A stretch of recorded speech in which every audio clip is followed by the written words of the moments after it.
Boa noite a todos, que Deus abençoe sua vida nesta noite, neste domingo maravilhoso que o Senhor nos fez. É uma oportunidade de estarmos na casa do Senhor, sempre é um motivo de alegria.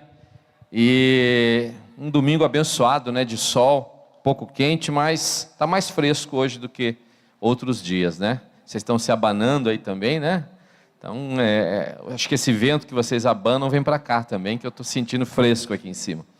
Mas que Deus abençoe vocês, que o Senhor possa ministrar. Eu quero compartilhar uma palavra com vocês, uma palavra que Deus colocou no meu coração para ser ministrado nessa noite. Na verdade, um pedido da pastora, né? Não foi assim, Deus colocou no meu coração, Deus colocou a palavra, mas foi a pastora que pediu para ministrar sobre a ceia. E eu quero compartilhar com vocês sobre a ceia. Muitas pessoas vêm neste domingo, muitas pessoas em todos os lugares do mundo se juntam num dia do mês para celebrar a ceia do Senhor. Mas às vezes nós nos perguntamos se todos aqueles que participam da ceia do Senhor possuem entendimento do verdadeiro significado da ceia. Qual é o significado da ceia do Senhor? Então nessa noite eu quero compartilhar essa palavra. Nós queremos aqui trazer alguns ensinamentos. Como dizia antigamente, é um culto de ensinamento, né? Os assembleanos antigos vão lembrar disso, o culto de ensinamento, né? Elias, porta fechada era, né? Aqui a gente está com a porta aberta, mas era com a porta fechada antes do culto de ensinamento. Mas eu quero trazer um ensinamento aqui a respeito do que é a ceia, qual o significado da ceia. E então eu quero que você abra a sua Bíblia comigo, você vai acompanhar a leitura. O texto que geralmente nós usamos é o texto mais comum, que em muitas igrejas é usado para a ceia. É a carta de Paulo aos Coríntios, capítulo 11, nós vamos ver do verso 23 ao verso 30, 1 Coríntios capítulo 11, do verso 23 ao verso 30, diz assim o texto: porque eu recebi, diga recebi, porque eu recebi do Senhor o que também vos ensinei, que o Senhor Jesus, na noite que foi traído, tomou o pão, diga tomou o pão, e tendo dado graças, o partiu e disse: tomai e comei, isto é o meu corpo que é partido por vós, fazei isto em memória de mim. Semelhantemente também depois de cear, ele tomou o cálice, diga tomou o cálice, dizendo: este cálice é o novo testamento no meu sangue, fazei isso todas as vezes que beberdes em memória de mim, porque todas as vezes que comerdes esse pão e beberdes este cálice, anunciais a morte do Senhor até que venha. Portanto, qualquer que comer o pão ou beber o cálice do Senhor indignamente, diga indignamente, será culpado do corpo e do sangue do Senhor. Examine-se, pois, o homem a si mesmo, e assim coma deste pão e beba deste cálice. Porque o que come e bebe indignamente, come e bebe para a sua própria condenação, não discernindo o corpo do Senhor. Por causa disso, há entre vós muitos fracos e doentes, e muitos que dormem. Essa palavra dorme, a tradução dela é morrem, né? Dormir no sentido de falecer. Queridos, Paulo escreve a sua carta aos Coríntios. Paulo escreveu muitas cartas a várias igrejas do seu tempo. Era uma forma de trazer ensinamento para essas igrejas, era uma forma de trazer a doutrina pelo qual a igreja deveria se guiar. E Paulo então escreve duas cartas à igreja de Corinto. A igreja de Corinto, ela era uma igreja muito abençoada, diz o texto bíblico. Ela era uma igreja muito avivada, ela era uma igreja onde se manifestava, diz a Bíblia, todos os dons se manifestavam em Corinto. Então você tinha ali pessoas que eram usados por Deus e que tinham recebido dons do Espírito Santo. E havia ali na igreja de Corinto todos os dons, até dos irmãos ofertantes, né, que tem o dom. Eu falava com os alunos essa semana, está escrito lá na Bíblia, tem gente que tem o dom de ofertar. Então até esse tinha em Corinto, né? Tinha dom de misericórdia, tinha gente que tinha dom de línguas, dom de interpretação de línguas, dom de discernimento de espírito, tinha todos os dons. O texto bíblico diz que na igreja de Corinto havia ali uma pluralidade de dons. Era uma igreja então muito abençoada nesse sentido, mas ao mesmo tempo que era uma igreja muito abençoada no sentido de que havia uma manifestação dos dons espirituais, ela era também uma igreja muito imatura. e a sua imaturidade se refletia em alguns erros. E Paulo, então, o apóstolo Paulo, ele escreve as 2 epístolas à igreja de Corinto. Em boa parte do texto de Paulo, ele está corrigindo alguns erros que estavam acontecendo no meio da igreja. E interessante eu dou aula de epístolas paulinas, meus alunos sabem que eu falo bastante sobre isso, né? Interessante que a igreja de Corinto é a igreja que mais recebe repreensão do apóstolo Paulo. As outras igrejas não recebem tanta repreensão, algumas não recebem nenhuma, tipo a igreja de Filipos. Mas a igreja de Corinto, Paulo chega a dizer na sua 2ª carta: olha, vocês querem que eu vá aí com relho? Vocês querem que eu vá aí pegar vocês com um chicote na mão? Porque vocês estão merecendo umas chicotadas. Então a igreja de Corinto, ela tinha muitos problemas no seu meio. E Paulo é levado então a corrigir esses problemas, como um bom pastor daquela igreja, como uma pessoa responsável por aquela igreja. Paulo então vai escrever as suas cartas, trazendo muitas correções para aquele povo. E a primeira coisa que nós aprendemos sobre isso é que é função do pastor corrigir. É função, é papel do pastor, quando necessário, corrigir a vida da igreja. Então, quando o pastor pega você, quando ele puxa a sua orelha, é que os pastores aqui da aba é tudo bonzinho, né, pastor Jefferson? Aqui a gente é bem de boa, né? Quase não puxa a orelha de ninguém, só de vez em quando, assim, bem de vez em quando. Mas até quando puxa, a gente puxa com carinho, né? Puxa a orelha com carinho. Mas quando o seu pastor te corrigir, quando for necessário que você tenha uma correção, você precisa entender que esse é o papel do pastor. Cabe ao pastor corrigir o caminho da igreja. O pastor é aquele que dá a direção para o caminho para onde a igreja está andando. O pastor é aquele que ajuda as ovelhas a caminharem para aquele lugar que Deus deseja que elas estejam. Então é papel do pastor também corrigir o caminho das suas ovelhas. E Paulo então vai escrever para a igreja de Corinto, e Paulo vai corrigir algumas coisas que eram necessárias na vida daquela igreja. Então, e uma das coisas que Paulo vai corrigir era a forma como eles estavam celebrando a ceia do Senhor. E ao corrigir a igreja de Corinto, o texto que Paulo usa para corrigir a igreja de Corinto, esta carta que Paulo envia para a igreja, ele deixa para as nossas vidas o ensinamento de como deve ser celebrada a ceia. As igrejas do Novo Testamento, as igrejas do tempo de Paulo, as igrejas do tempo de Pedro, eram igrejas, do ponto de vista da estética, eram diferentes das nossas igrejas. A igreja primitiva, a igreja de Atos dos Apóstolos, ela era muito mais parecida com uma célula, com um GC, do que com este grupo aqui. Porque as igrejas do Novo Testamento, as igrejas fundadas por Paulo, as igrejas fundadas por Pedro, eram igrejas que se reuniam nas casas. Então, se você falar assim: ai pastor, mas eu não gosto muito desse negócio de célula, eu não gosto muito desse negócio de GC, eu sinto te informar que você então não estaria nas igrejas de Paulo, você então não estaria nas igrejas de Pedro, você então não estaria nas igrejas dos apóstolos, porque estas igrejas eram igrejas que se reuniam nas casas. O primeiro templo cristão que se tem notícia, que a história e a arqueologia fazem menção, vai surgir na transição do século 3 para o século 4. Nós estamos falando em quase 400 anos para que a igreja comece a se reunir num lugar específico para culto. Então, durante 3 séculos, a igreja se reúne nas casas. Posteriormente, quando a igreja passa a ser perseguida, a igreja vai se reunir nas catacumbas, nas cavernas, enfim. A igreja não é o prédio, nós falamos sempre sobre isso e insistimos em dizer isso. A igreja, ela é a reunião. A junção das pessoas é a igreja. Então nós podemos ser igreja aqui, nós estamos sendo igreja aqui. Mas quando você sai daqui e se reúne no seu GC durante a semana, a igreja está reunida naquela casa também. E muito provável a igreja de Corinto se reunia na casa de alguém.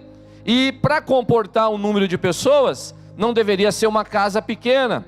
Então a pessoa que era dono dessa casa, talvez fosse uma pessoa de posses, fosse uma pessoa que tinha algum dinheiro, porque ele tinha que ter lá uma casa grande que comportasse e reunir toda a igreja da cidade de Corinto. E interessante é que ao se reunir para celebrar a ceia, antes da ceia, havia uma festa chamada Ágape, que era uma confraternização, bem igual nós fazemos no nosso GC. A gente gosta de confraternizar no GC, né? Tem uns GCs aí que são abençoados, e quando você vê o pessoal engordando, você logo imagina que o problema é no GC. Então, né, porque o povo faz churrasco, o povo faz um monte de coisa, né? E é uma benção. Eu gosto de ir nesses GCs abençoados aí, desse povo aí que eu gosto. O GC do povo que faz dieta eu vou de vez em quando, mas desse povo que faz compra direta eu vou bastante. Então, no tempo de Paulo, acontecia a mesma coisa. A igreja se reunia numa festa chamada Ágape, e esta festa era uma comunhão, era para ser uma comunhão entre todas as pessoas. Mas o que estava acontecendo no tempo de Paulo? Estava havendo uma acepção de pessoas.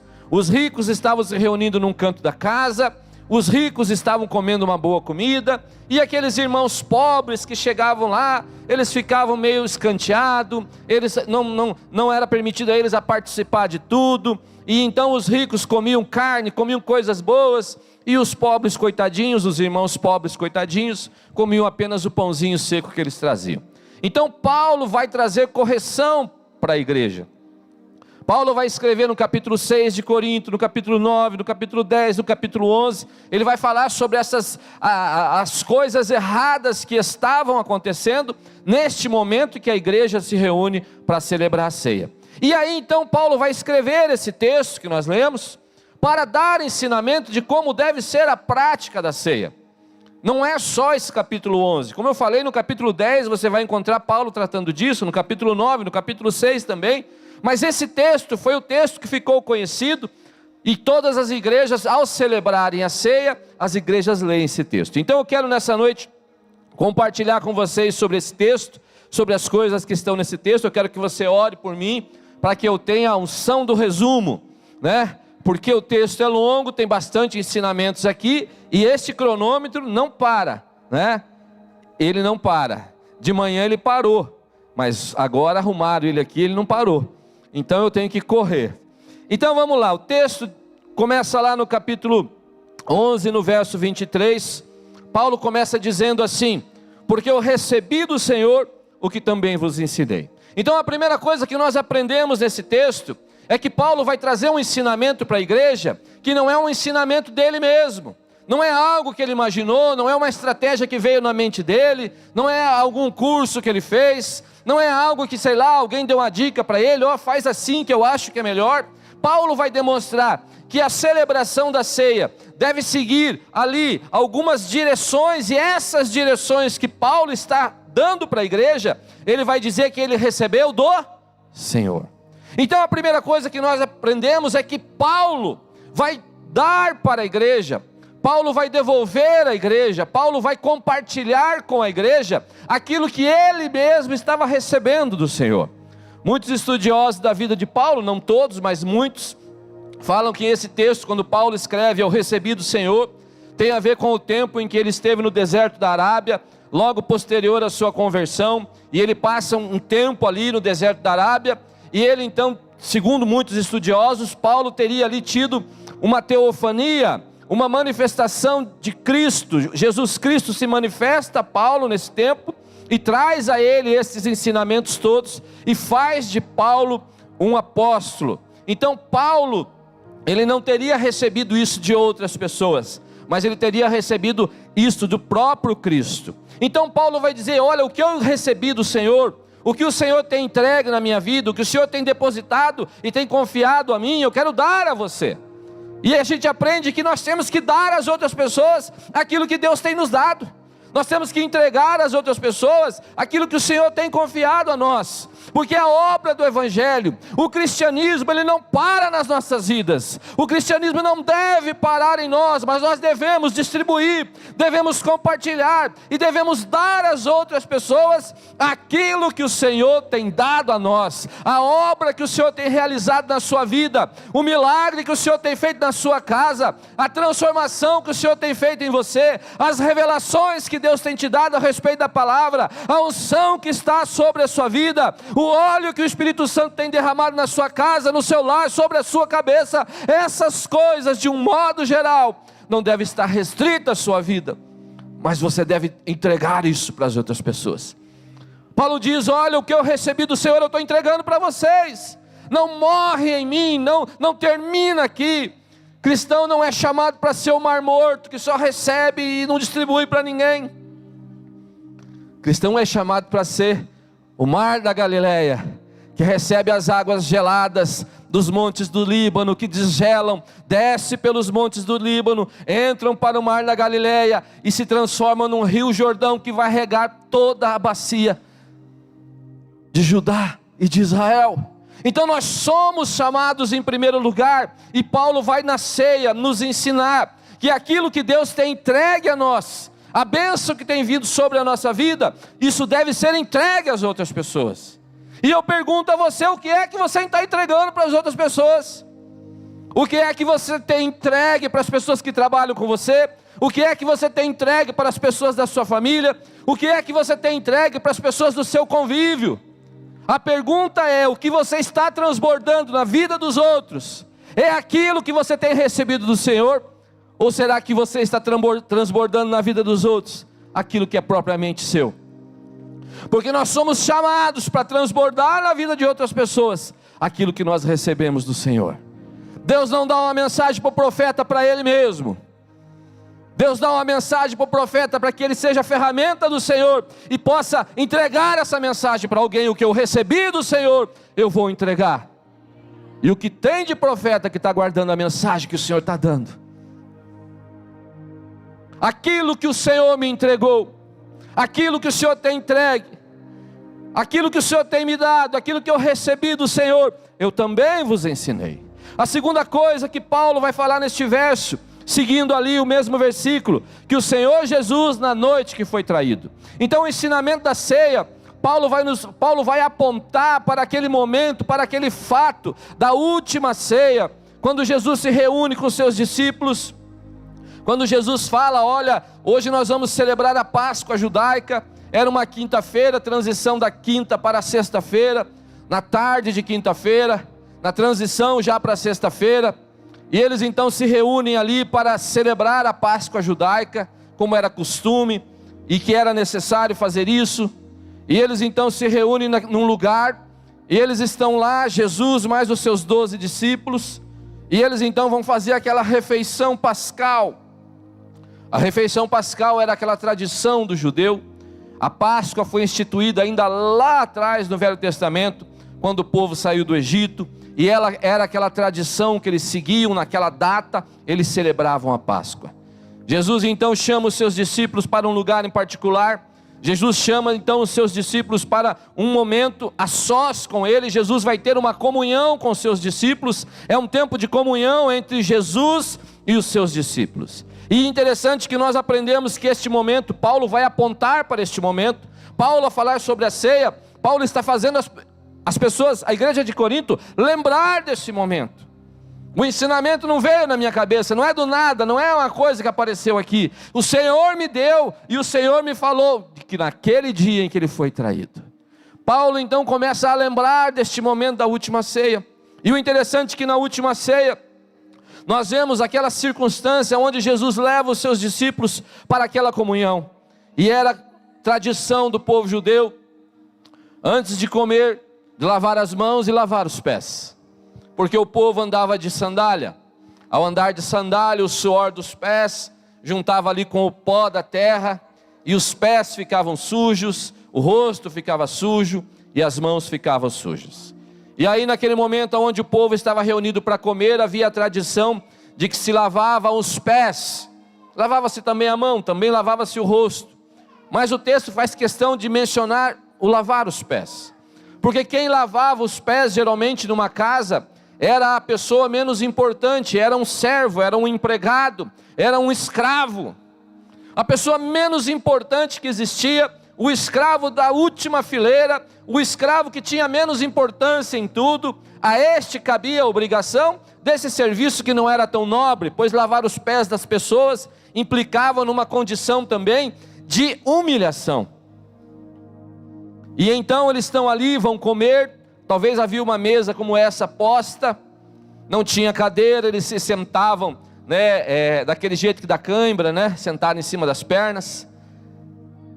E talvez eles ficam esperando, pois é, e agora? Estamos em 13 aqui, estamos em 12 discípulos, Jesus está conosco, e não tem ninguém para lavar o pé, mas nós não podemos comer antes de lavar o pé. E eu sempre gosto de pensar nessa cena. E cada um dos discípulos talvez ficam pensando um motivo pelo qual ele não vai lavar o pé do outro. Talvez Pedro pensa, não, eu sou o cara, né? Eu sou Pedro, Jesus falou umas coisas bacanas para mim, Jesus falou que tal, que eu sou bom, tal, não sei o quê, eu não vou lavar o pé de ninguém. Aí Joãozinho, que era o mais novinho, eu não vou lavar o pé não, porque o mestre me ama, eu sou o discípulo querido, eu não, acho que vai ser outro. E talvez um fique olhando para o outro e procurando motivos para não lavar o pé. E de repente a Bíblia diz que Jesus então tira suas vestes de cima, ele pega uma toalha, ele pega água, e ele vai em direção ao seu discípulo, e ele vai lavar os pés do seu discípulo. E Pedro já falou, não mestre, não, você não pode fazer isso, tal. Agora Pedro ficou humilde, né? Até 5 minutos atrás não tinha muita humildade, mas agora baixou a humildade dele, não Senhor, não sou digno que tu me laves os pés. Então Jesus nesse momento, ele nos dá o maior ensinamento que nós podemos receber, a síntese do Evangelho, a síntese da liderança do Evangelho. Liderar no Evangelho, Jesus mesmo fala, aqueles que querem ser os primeiros, que sejam os últimos. E então Jesus nos dá essa lição, que a ceia, este momento da comunhão, este momento de estar junto, é um momento do quê? Um momento de servir, um momento onde nós servimos, e onde nós temos comunhão. Comunhão é servir. O cristianismo não é um lugar para ser servido, o cristianismo não é um lugar para o seu nome estar estampado nas placas iluminadas, o cristianismo não é um lugar para que o seu nome tenha muitos views na internet, ainda que isto possa acontecer. Mas o cristianismo é um lugar onde você coloca a sua vida, e ao exemplo de Jesus, você se humilha e você serve. Quem espera reconhecimento, nunca consegue viver um cristianismo de fato. Porque se existe um lugar em que você não deve esperar reconhecimento, este lugar é no cristianismo do modelo de Jesus. Tem um cristianismo que vive aí, que não tem nada a ver com Jesus. Nesse até talvez as pessoas tenham reconhecimento. Mas se você quer ser um cristão na mesma forma de Jesus, no mesmo modelo de Jesus, discípulo de Jesus, segundo Jesus, parecido com Jesus, você apenas serve. E Paulo então vai usar essa cena para dizer que a ceia também é um momento em que nós lembramos que participar do corpo e do sangue de Cristo é ter comunhão com os nossos irmãos e a servir com os nossos irmãos. No verso 24 ele diz assim: e tendo dado graças, partiu e disse: tomai e comei, isto é meu corpo que é partido por vós, fazei isto em memória de mim. Semelhantemente também depois de cear, ele tomou o cálice dizendo: este cálice é um novo testamento no meu sangue, fazei isso todas as vezes que beberdes em memória de mim. Então Paulo começa dizendo nesse verso, tendo dado graças. A palavra graça no grego, ela é a palavra eucaristia. Dar graças é de onde os católicos tiram a palavra eucaristia, que eles usam para o momento da comunhão deles, para a ceia deles, eles chamam de eucaristia. E esta palavra, ela tem origem na frase dar graças. Então Paulo vai lembrar a igreja que a ceia é também um momento de você agradecer a Deus. Mas não apenas agradecer a Deus pelas muitas bênçãos que Ele está te dando, você deve fazer isso todos os dias. Eu tenho certeza que você tem milhares de motivos para agradecer a Deus. Você saiu da sua casa nessa noite e olha, eu arrisco dizer, sem medo de errar, que 100% das pessoas que estão aqui almoçaram. Só não almoçou se não quis, se está fazendo jejum, ou se está fazendo dieta para emagrecer. Mas todo mundo que está aqui tinha refeição, todo mundo que está aqui tinha condição de vir. Então nós temos inúmeros motivos para agradecer a Deus. Nós temos visto a mão do Senhor estendida sobre nós em todos os momentos da nossa vida. O Senhor tem cuidado das nossas necessidades. Nós aqui acompanhamos a vida de muitos irmãos e nós podemos ver irmãos prosperando, irmãos sendo abençoados, porque essa é uma promessa de Deus. Isso é resultado de Deus trabalhar em nós. Então nós temos que ser gratos por isso. Você tem inúmeros motivos para levantar de manhã, não resmungar porque você está indo para o seu trabalho, porque você tem trabalho. Ai, segunda-feira, que coisa ruim. Querido, você está indo para o seu trabalho, você tem saúde, às vezes você está indo de carro, no carro que você tem, que se não está quitado, você está suando, mas está pagando. E tem gente que sai de manhã resmungando. Não, o teu motivo é o motivo de agradecer. Deus, obrigado porque eu acordei. Obrigado, Deus, porque está aqui meus braços, está aqui minhas pernas, eu estou bem. Obrigado, Deus, porque eu vou tomar um cafezinho agora. Obrigado, Deus, porque mesmo que você vá pegar o busão, você está em Curitiba. O transporte coletivo ainda é melhor que muito lugar aí. Agradece a Deus, mesmo que seja no Interbarros 3 lotados. Agradece, Senhor, está lotado, mas olha, tá bom. Tá bom, né? Você tem motivo para agradecer. Eu vejo tantas pessoas às vezes reclamando de tudo. E sabe o que é pior? As pessoas hoje gostam de reclamar na rede social, né? Já notou? Aí põe lá, segunda-feira e tal. Reclama na rede social. Então nós temos muito mais motivos para ser grato a Deus do que motivos para reclamar. Mas o que Paulo vai dizer aqui não é apenas agradecer a Deus por essas muitas coisas que Deus está fazendo na nossa vida.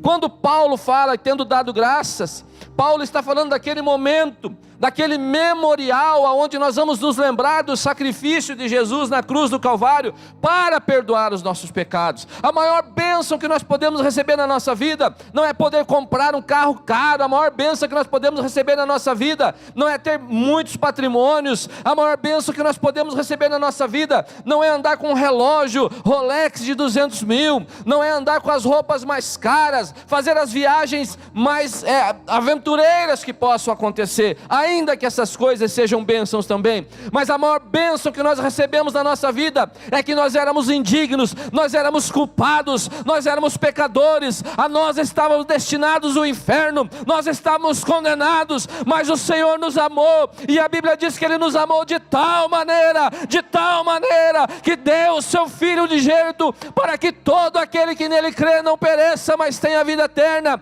E ainda que não éramos merecedores, o Senhor nos salvou. O sacrifício de Jesus na cruz do Calvário perdoou os nossos pecados e nos salvou. Então, querido, toma da manhã, você tem que acordar e dizer: Senhor, eu não era digno do seu amor, eu não era digno dessa salvação, mas o Senhor me amou,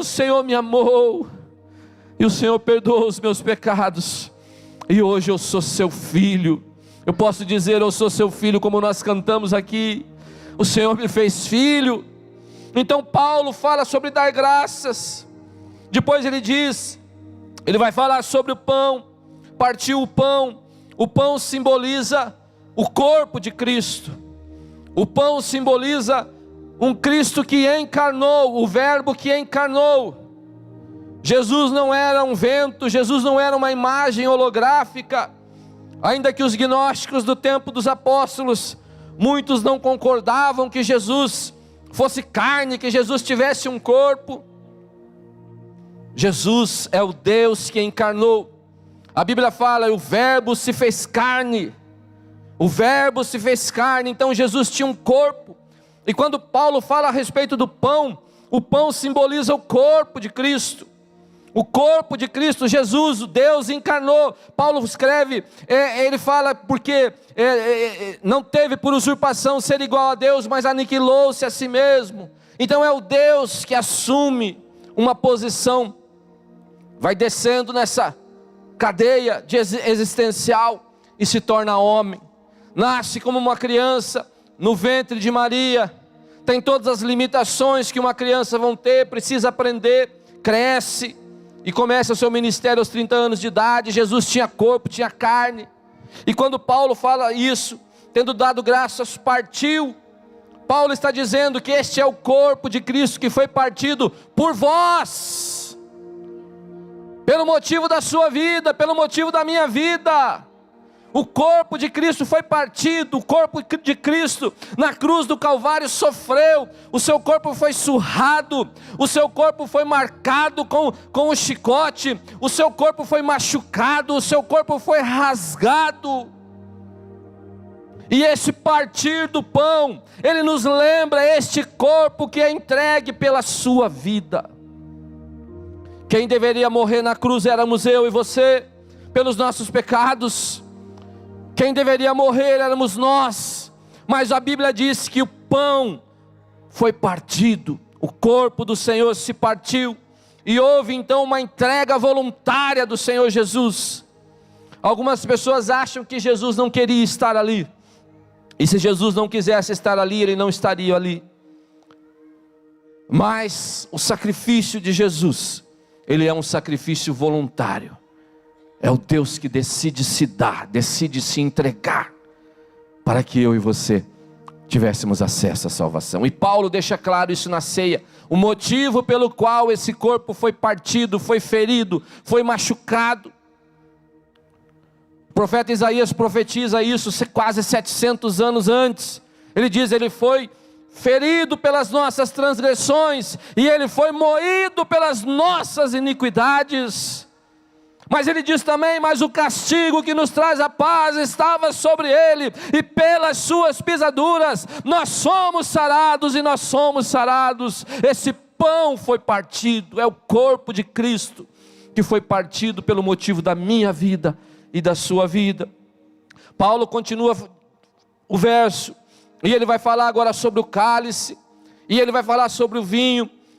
O pão simboliza o corpo de Cristo, e o cálice com o vinho representa o sangue de Jesus, porque esse corpo ao ser ferido, esse corpo ao ser machucado, esse corpo ao ser ali na cruz do Calvário cortado pelos flagelos, pela dor, esse corpo sangrou. O sangue de Jesus desceu na cruz, o sangue de Jesus escorreu pela cruz. Aquele sangue talvez tenha caído, escorrido e tocado aquele chão, aquela areia, aquela terra daquele lugar. Aquele sangue marcou aquela cruz, aquele sangue marcou aquelas roupas, a roupa que Jesus estava, o pano que usaram para cobrir o corpo de Jesus ficou marcado com o sangue do seu corpo. E queridos, o entendimento, você precisa compreender que este sangue, ele é o preço, ele é o pagamento pelos nossos pecados. Havia uma dívida contra nós, nós estávamos afastados de Deus, o pecado original, que começa lá no Éden com Adão e Eva. Esse pecado foi transmitido a toda a humanidade, e todos os homens nascem pecadores, devedores de Deus e condenados à morte eterna. E a palavra nos diz que no Velho Testamento, na antiga aliança, quando uma pessoa pecava, essa pessoa tinha que escolher um animal, um cordeiro, uma ovelha. E esta ovelha não poderia ser qualquer ovelha, ela tinha que ser o melhor animal, a melhor ovelha, sem nenhum tipo de mancha, sem nenhum tipo de defeito. A pessoa tinha que levar diante do sacerdote o animal mais puro que houvesse. E ele chegava diante do sacerdote e dizia: olha, sacerdote, eu cometi um pecado, e eu trouxe aqui este animal para ser sacrificado, para ser morto pelo meu pecado. O sacerdote sacrificava aquele animal, o sangue daquele animal era aspergido no altar. E o ritual era assim: a pessoa levava aquele animal até diante do sacerdote. E a pessoa então, ela tinha que chegar para o sacerdote e dizer: olha, eu trouxe esse animal aqui para o sacrifício de perdão dos pecados. E então o sacerdote conferia o animal, esse animal realmente ele é puro, esse animal pode ser feito sacrifício. E a pessoa então, ela tinha que olhar para os olhos daquele animal. O pecador, ele tinha que olhar para os olhos daquele animal. O pecador tinha que colocar a sua mão sobre a cabeça daquele animal. E o sacerdote dava o punhal na mão do próprio pecador, e o próprio pecador apunhalava aquele animal. E o pecador tinha que olhar para os olhos daquela ovelha, para os olhos daquele cordeiro, e ele tinha que vir a vida se esvair da vida daquele animal. E o sentido disso, era aquele pecador entender que o seu pecado custou a vida de um animal inocente. Ele precisava entender que os seus pecados, que o perdão dos seus pecados não era de graça, era de graça para ele. A coisa mais maravilhosa do entendimento da graça é isso, que a graça é de graça para mim, é para você, mas ela custou para alguém. Alguém morreu no meu lugar, alguém morreu no seu lugar. Pula a história, passa aí alguns séculos. Quando Jesus inicia o seu ministério, ele vai até João Batista, ele vai até o Rio Jordão para começar o seu ministério, para ser batizado.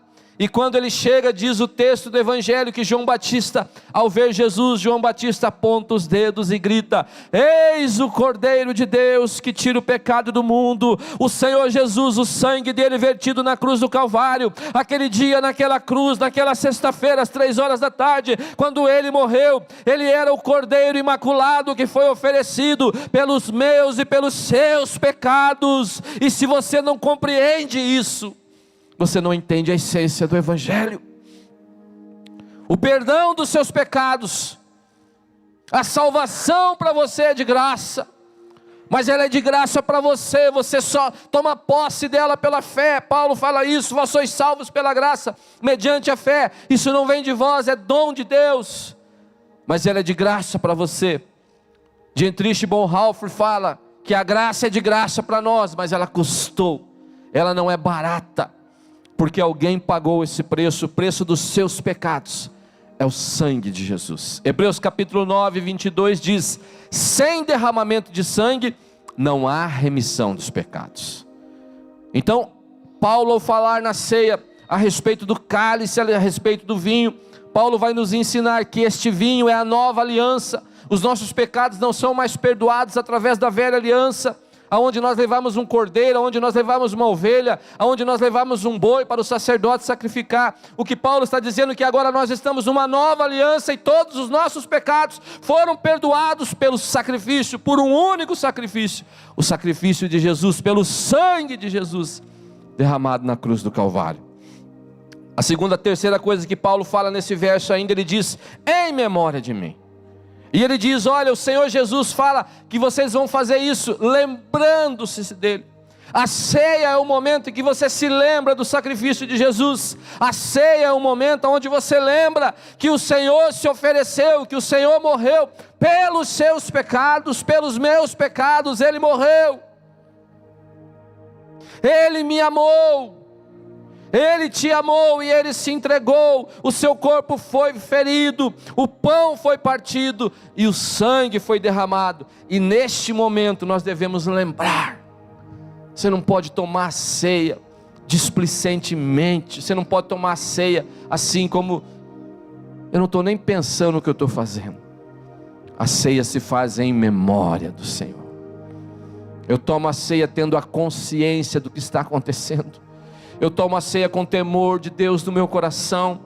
Eu tomo a ceia com o meu coração quebrantado, com o meu coração contrito, diante de um Deus que se doou por mim. Eu tomo a ceia sabendo o que eu estou fazendo, porque Paulo fala um pouquinho na frente: quem não tem compreensão disso, toma indignamente. Quando toma indignamente, toma para a própria condenação, não discernindo o corpo do Senhor.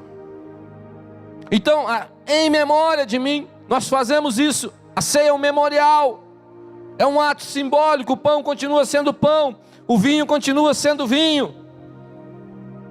Não há mudança das substâncias, mas nesse momento o Espírito Santo nos leva a lembrarmos do sacrifício de Jesus na cruz do Calvário.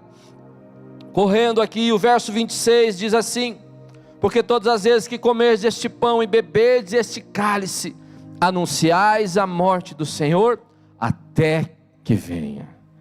Paulo vai apontar neste verso aqui que a ceia é também um momento em que nós nos lembramos que o Senhor Jesus vai voltar. Queridos, isso é uma coisa que causa uma preocupação muito grande no meu coração. Sabe por quê? Porque poucas são as pessoas que, se sabem a respeito disso, manifestam isso. Mas a igreja primitiva, ela ansiava pela volta de Jesus. A igreja primitiva desejava a volta de Jesus. A igreja primitiva era uma igreja que sonhava com o momento que Jesus ia voltar, a ponto de cometer alguns erros, como alguns de Tessalônica que estavam até parando de trabalhar. Não, Jesus vai voltar, então nós não vamos nem trabalhar mais aqui, vamos ficar só esperando Jesus voltar. E Paulo então tem que corrigir esses erros, esses exageros. Mas o que se percebe é que havia no coração destas igrejas, da igreja apostólica, um anseio, e não apenas um anseio, um desejo pela volta de Jesus. E a ceia é o momento que você deve se lembrar. Paulo vai dizer, fazendo memória de mim, até que Ele venha. Porque Jesus subiu aos céus, o Senhor ressuscitou, Ele morreu numa cruz, Ele ressuscitou, e depois de ressuscitar, Ele subiu aos céus. Essa é uma realidade da palavra, essa é uma realidade bíblica, e não apenas subiu aos céus, mas Ele prometeu que voltaria. Os anjos testificaram a respeito da sua volta, os apóstolos falaram que Ele voltaria, e a palavra de Deus diz que Ele vai voltar, e Ele vai voltar para buscar a sua igreja. E a ceia deve ser um momento onde nós nos lembramos disso. Deve haver um anseio no nosso coração, um desejo no nosso coração pela volta do Senhor. Deve haver um anseio, deve haver um desejo no nosso coração para nos encontrarmos com Jesus. Mas, querido, nós estamos vivendo um evangelho tão da terra,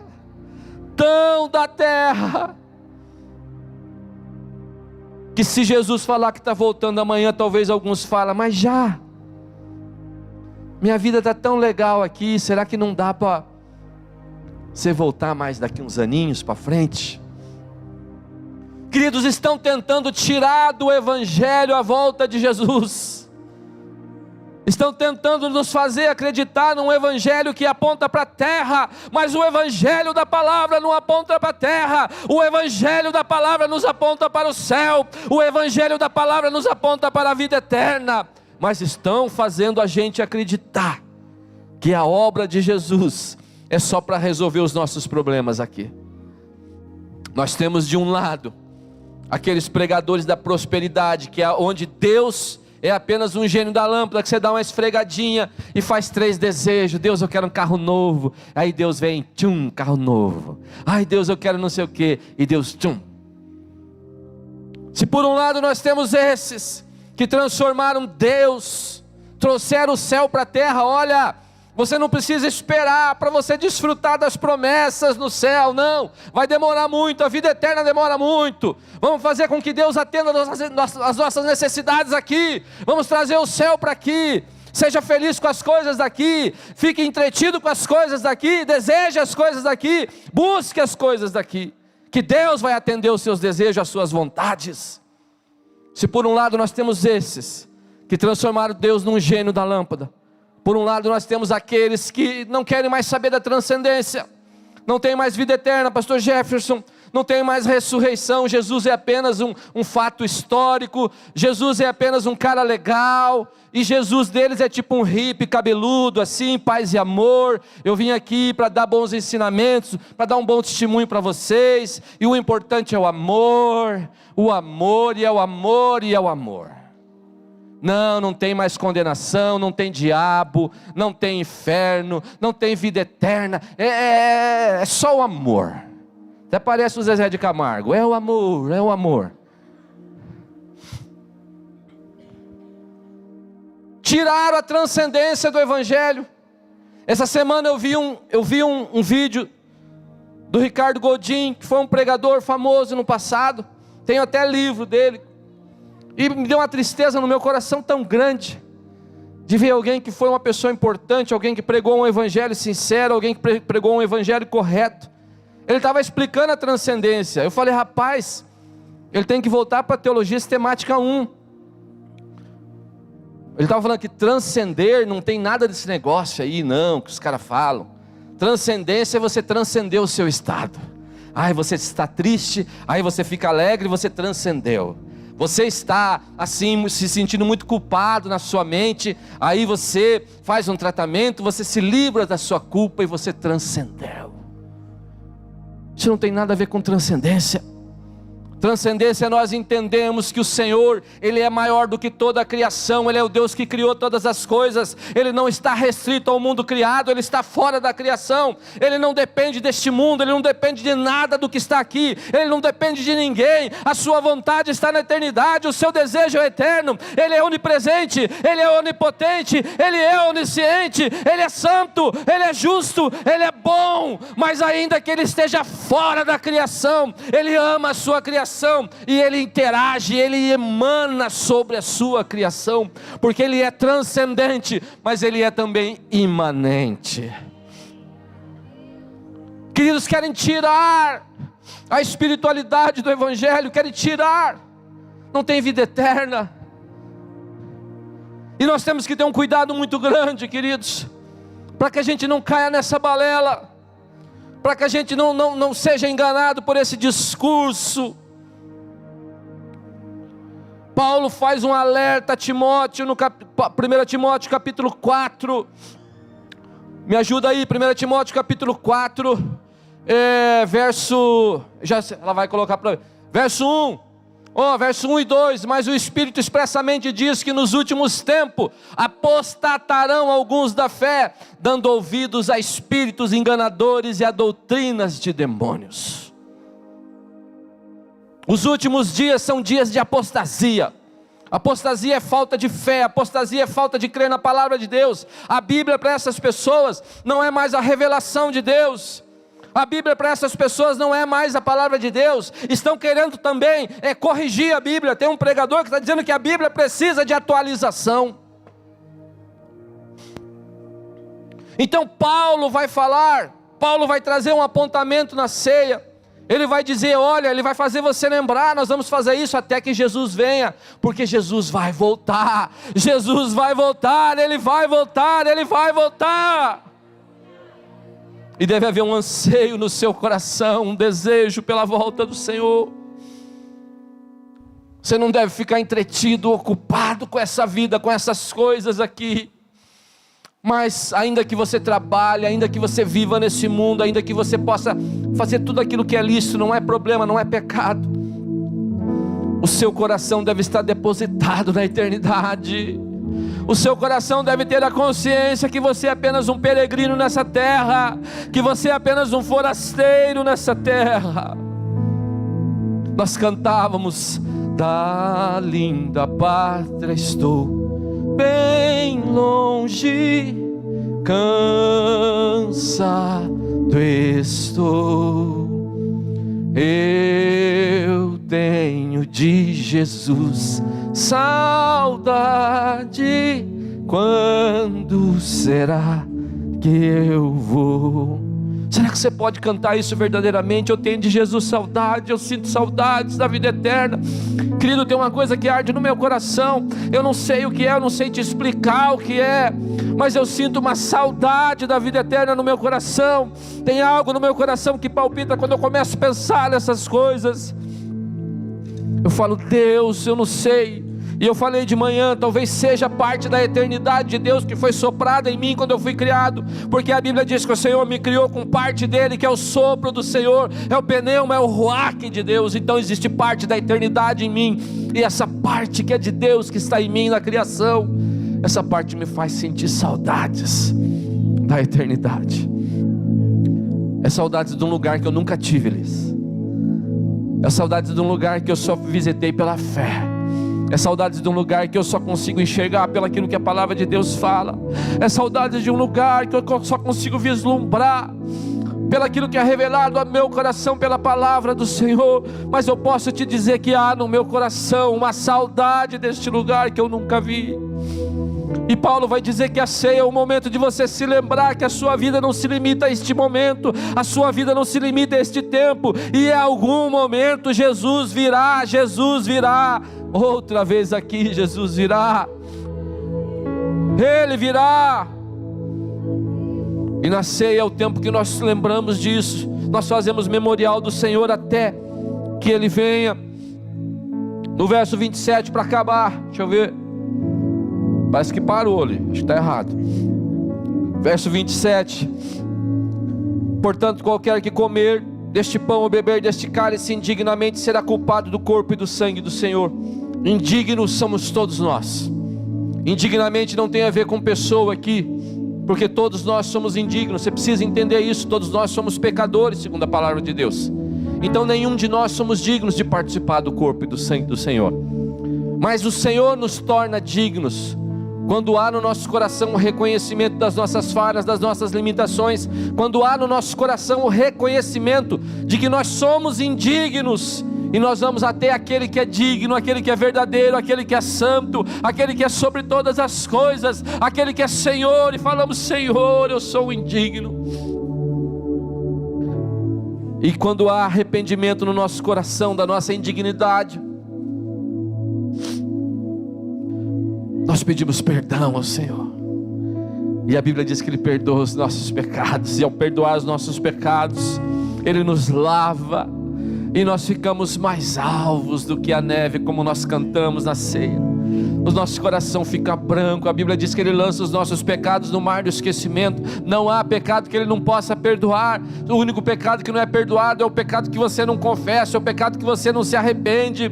Mas independente do que tenha acontecido na sua vida, independente de qual seja a sua experiência, o Senhor o ama e o Senhor perdoa os seus pecados. E quando nós chegamos diante dEle, todo cheio de pecado muitas vezes, porque santo, eu aprendi isso num livro do Philip Yancey, Maravilhosa Graça, abre aspas: santo não é o que menos se suja, mas santo é o que mais se limpa. É o que mais se limpa. Nós chegamos diante dEle e Ele nos torna digno. Nós podemos participar do corpo e do sangue do Senhor dignamente, porque Ele nos faz digno. João Calvino diz que participar da ceia de forma digna é ter a consciência da nossa indignidade. No verso 28, para acabar: examine-se, pois, o homem a si mesmo, e assim coma deste pão e beba deste cálice. Porque o que come e bebe indignamente, come e bebe para a sua própria condenação, não discernindo o corpo do Senhor. Então Paulo vai dizer: olha, antes de participar, examine-se. Olhe para o seu coração. Procure no seu coração se existem coisas que possam impedir você de participar da ceia. Se existe pecado que você não confessou, se existe perdão que você não ofereceu, se existe pedido de perdão que você não aceitou. Porque se tem uma coisa que leva o homem para o inferno, é falta de perdão, é falta de pedir perdão ou falta de oferecer o perdão. Ai, pastor, você vem falar nesse negócio de inferno porque a Bíblia fala disso. Tem gente muito bonitinho na igreja, arrumadinho, com roupa de crente, Bíblia de crente, fala que nem crente, mas está indo para o inferno porque está com problema de perdão na sua vida, e precisa arrumar isso. O problema, se você não dá perdão, ou se você não oferece perdão, não é o tomar o cálice ou comer o pão. O problema é que se Jesus vier hoje e você tem coisas amarradas a respeito de perdão, você não sobe, é isso que diz a Bíblia. E se, mas Jesus vai demorar para vir. Não sei se vai demorar, eu temo que não, acho que não. Mas a gente morre também. Às vezes Jesus volta para umas pessoas antes. E aí? Então, examine-se, pois, o homem a si mesmo. A ceia é o momento de examinar o nosso coração e dizer assim: Pai, eu encontro no meu coração coisas que eu preciso resolver, Pai. Eu não dou conta de resolver. Talvez você está ouvindo isso, você fala: pastor, mas eu não consigo resolver esse negócio do perdão. Isso me traz um peso de acusação na minha vida. O diabo me acusa muitas vezes. Querido, não se mova pelo seu sentimento. Nós não nos movemos pelo sentimento, mas nós nos movemos por obediência. A palavra diz: vai lá e resolve. Então você vai lá e resolve. Mas eu não sinto, mas vai lá e resolve. Começa a orar que uma hora você vai sentir. Eu já vi gente dizer: não, eu só perdoo se eu sentir. Então você só vai para o céu se você sentir também. Enquanto você não sentir, você não vai para o céu. Examine-se, pois. A ceia é o momento onde nós olhamos, nós rasgamos o nosso coração diante de Deus.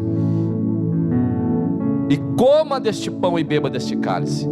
O que Paulo está dizendo não é para você examinar, encontrar erro em você e dizer: não, obrigado, pastor, eu não quero, eu não posso participar da ceia, porque eu encontrei culpa no meu coração.